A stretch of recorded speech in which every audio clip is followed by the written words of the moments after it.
بسم الله الرحمن الرحيم. توضيح للفيديو مالت البارحة كيفية تحويل ماكينة اللحيم إلى رافع الفولتية.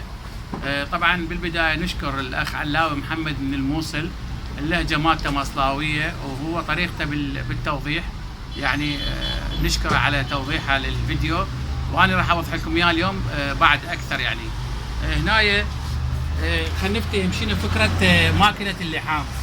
فكرة ماكينة اللحام إذا نشوفها أكو قلب حديدي، هذا هو القلب الحديدي، بيها ملفين، ملف أول وأكو ملف ثاني. هذا الملف الثاني برفعات أو نسميه خروجات المن إلى السلكتر. هذا السلكتر مالتنا، زين عيني. بملف آخر هنا موجود، هذا كماكينة لحام بعدنا ما داخلين عليها. هذا يروح إلى اللحام، خلينا نقول زائد واللحام الناقص، زين عيني. الفكرة مالته شنو؟ الفكرة مالته هذا الملف يسوي لنا حث على هذا، ولهذا ماكينة اللحام من تشتغل بها ماكو نتلة، لأنه الكهرباء بالحث، طريقة كهرباء مالته تكون بالحث. هنايا شلون راح هسه همنا شلون راح نقدر نسويها رافع فولتية؟ طريقة كل سهلة. هنا موجودة مكتوب عليها 380، وهنا عندنا بارد، وهنا عندنا 220. هذا وهذا ما راح نستخدمه في عملية رافع الفولتية.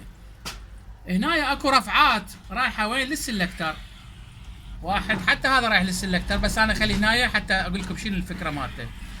رايحة 4 وايرات للسلكتر، خلينا نقول الرفعة الأولى، الثانية، الثالثة، الرابعة. هنا شغلتنا شنو؟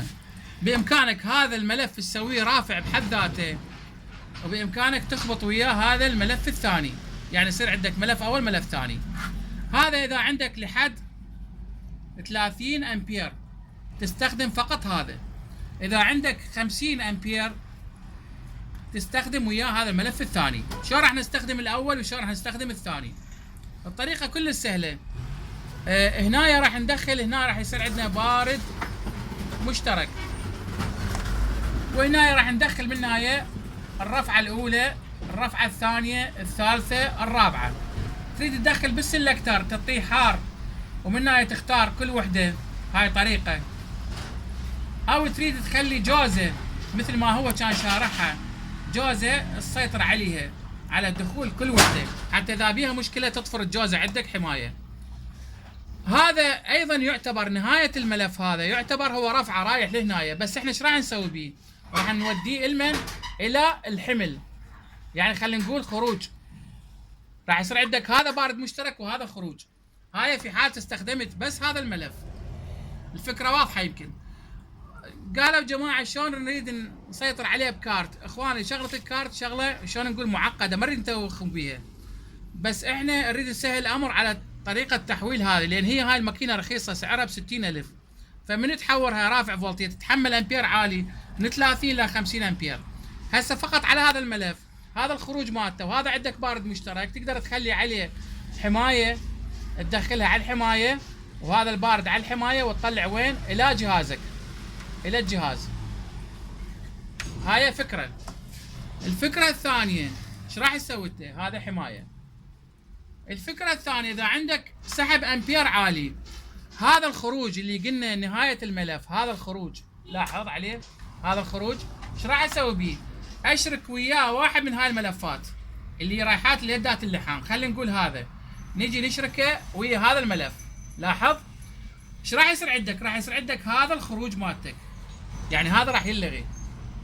فكرة واضحة. وراح نسوي عليه شنو؟ نجيبه كأنما هنايا وندخله بالحماية، يعني هذا نرجعه لهنايا وندخله حماية. فهاي فكرة ماكينة اللحام، شلون نحورها إلى رافع فولتية.